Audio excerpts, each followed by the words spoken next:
Nice and loud till he's up here.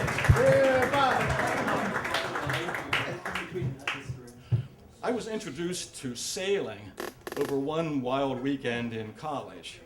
So when I finally graduated and got a job and an apartment and a car, I decided I was going to teach myself how to sail. And I bought a little sailboat called a Sunflower. Now, a Sunflower is a beginner's boat, to say the least. It was cheap, it was small, it was lightweight, it was bright yellow, but it was easy to sail, and I could put it on top of my car and drive it to the local lake and teach myself to sail there. My second apartment was on Front Street in Harrisburg. Now, Front Street is the main thoroughfare going through Harrisburg.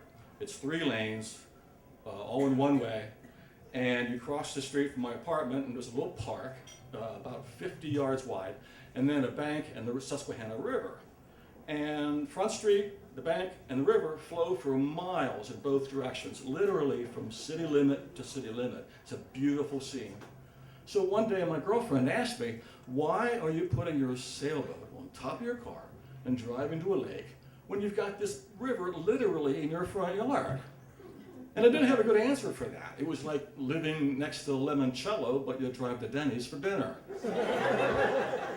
We had seen pontoon boats out there, and fishing boats, but never any sailing boats. But we figured, well, maybe Harrisburg people are motorheads and they're into power boats and speed. So one pretty windy afternoon, I decided I was going to show my neighbors the joy of gentle sailing, recreational boating with sailboats. And I dragged my little sunfish across the Front Street, down the park, down the embankment, and into the Susquehanna River. And it really was a pretty day. It was brisk and warm and sunny.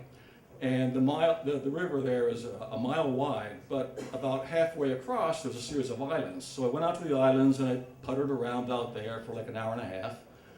And then I decided it was getting late and I better head home. So I turned around and headed back towards the Harrisburg skyline.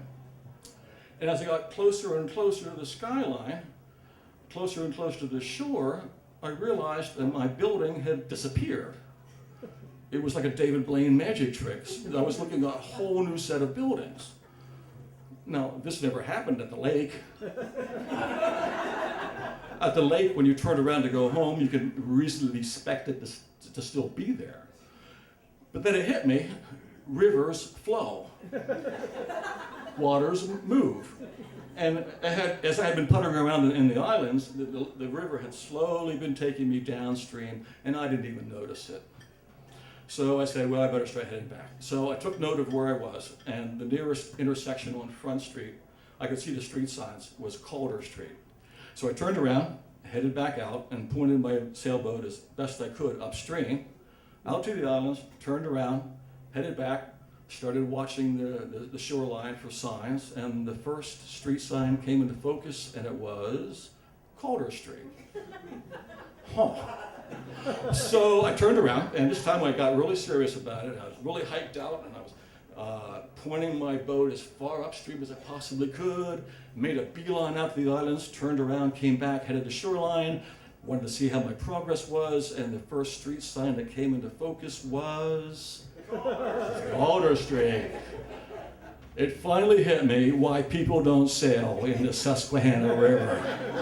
The prevailing winds and the current go in the same direction, south, and you can't sail upstream, especially in a little beginner's boat.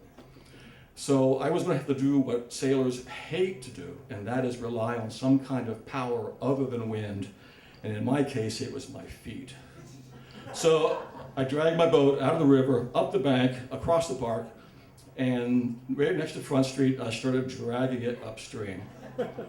Now, there's no nonchalant way to do that, especially when there's 3 lanes of oncoming traffic watching you while waiting at the red light. There's no way for me to pretend I had planned all this. And what was worse was every block, all the 6 blocks up to my apartment building, there was another red light.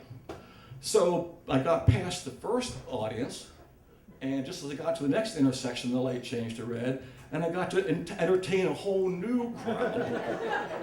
And I could watch them line up into their lanes to get a good seat to watch what all this embarrassment that was happening in front of them. It was.